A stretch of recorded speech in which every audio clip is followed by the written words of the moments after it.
Passons maintenant à la correction de l'exercice 1. Donc moi ce que je vais faire, c'est qu'au fur et à mesure, je vais utiliser à la fois un rapporteur classique et à la fois un rapporteur circulaire.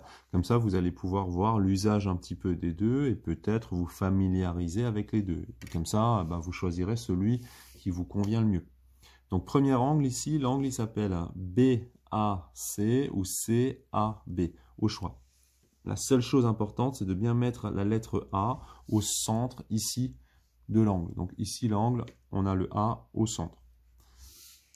Je positionne mon rapporteur ici, donc bien le centre du rapporteur sur le sommet de l'angle. Je vais me mettre dans la prolongation ici, chercher le 0. Et quand je regarde ici, j'obtiens donc ici 35 degrés. Alors pourquoi 35 et pas 145? Pour une raison simple, c'est que l'angle ici, il est aigu. Et quand vous commencez à compter, vous commencez toujours à compter à partir de 0. Donc on a ici 10, 20, 30, 35. Donc le premier angle ici, 35 degrés.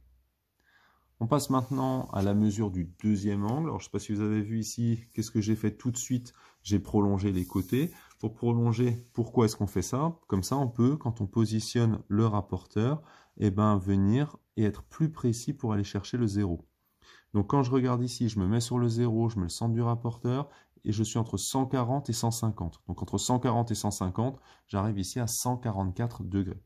En fait, avec ce rapporteur circulaire, on se rend compte qu'il n'y a pas d'erreur possible entre angle aigu et angle obtus. Quoi qu'il arrive, quelle que soit la manière dont je positionne mon rapporteur, tout de suite, je suis dans la bonne graduation. Donc, il y a peut-être moins de risque d'erreur.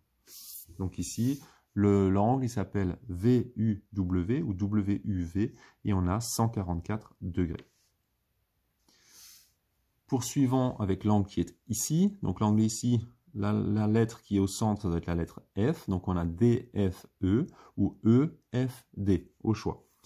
Je positionne mon rapporteur. Donc je rappelle, centre du rapporteur sur le sommet de l'angle.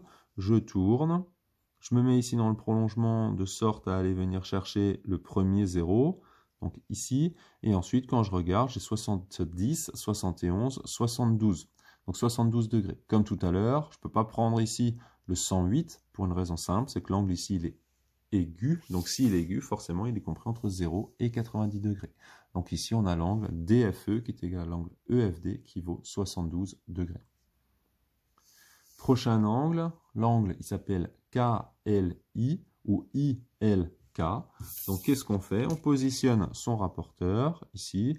On se met centre du rapporteur sur le sommet de l'angle. On regarde ici et on a 10 degrés d'écart.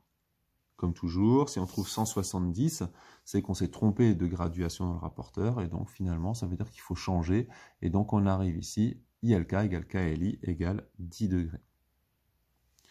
Prochain angle, celui-là, cette fois-ci, on voit tout de suite que l'angle qui est ici, GHJ ou JHG, il est obtus, donc naturellement, il va être plus grand que 90 degrés. Donc s'il est plus grand que 90, ça veut dire qu'il faudra prendre la graduation en conséquence.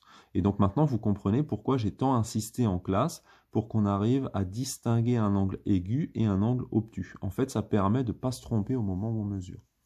Donc quand je suis ici, j'ai le 0 là, je commence à compter 10, 20, 30, 40, 50, 60, 70, 80, 90, 100, 110, 120, 130, et moi j'arrive ici à 134. Je ne suis pas tout à fait à 135. Donc évidemment on tolère plus ou moins 1 degré d'écart, donc si vous avez mis 135 je tolère. Par contre ici si vraiment on veut être précis, ce sera plutôt 134. Donc on a ici GHJ égale JHG égale 134 degrés. Pour le prochain angle ici, on se rend compte que ça, en fait, on peut directement regarder avec un outil particulier, puisque c'est un angle particulier. Cet angle-là, c'est un angle droit. Donc, on pourrait très bien imaginer, par exemple, positionner l'équerre ici directement et se rendre compte que, finalement, on a un angle droit, donc 90 degrés. Si jamais vous n'êtes pas convaincu, vous pouvez aussi prendre votre rapporteur, vous mettre ici et regarder un petit peu. Donc, je me positionne là, j'arrive ici à 90. Alors, NRQ égale QRN égale 90 degrés. Angle suivant, l'angle s'appelle STY. Donc en positionnant mon rapporteur, donc là je n'ai pas forcément besoin de prolonger. Pourquoi? Parce que moi j'ai cette ligne de support ici. Si vous ne l'avez pas, soyez attentif peut-être l'année prochaine si jamais vous changez votre matériel. Donc j'arrive ici, Je me mets là, 0, le centre du rapporteur, et quand je regarde, eh ben moi, qu'est-ce que j'ai? Je suis entre 60 et 70. Donc si je me positionne correctement, j'arrive ici, moi j'ai à peu près 65 degrés. Donc attention, si jamais vous mettez 75, dites-vous bien que vous êtes entre 60 et 70. Vous comptez dans ce sens-là. Donc si vous mettez 75, parce que vous êtes parti dans ce sens-là, et vous êtes revenu ici. Donc ici, 10, 20, 30, 40, 50, 60, plus le petit morceau qui manque, 65. Donc moi j'ai STY qui est égal à YTS qui vaut 65. Et enfin, le dernier angle, c'est OPM ou MPO. Et bien, quand je positionne mon rapporteur dessus, simplement, je me mets centre du rapporteur sur le sommet de l'angle, je cherche le 0 et j'ai à peu près entre 60 et 61 degrés. Donc moi ici, je suis plus proche de 61 que de 60. Donc moi j'ai mis 61.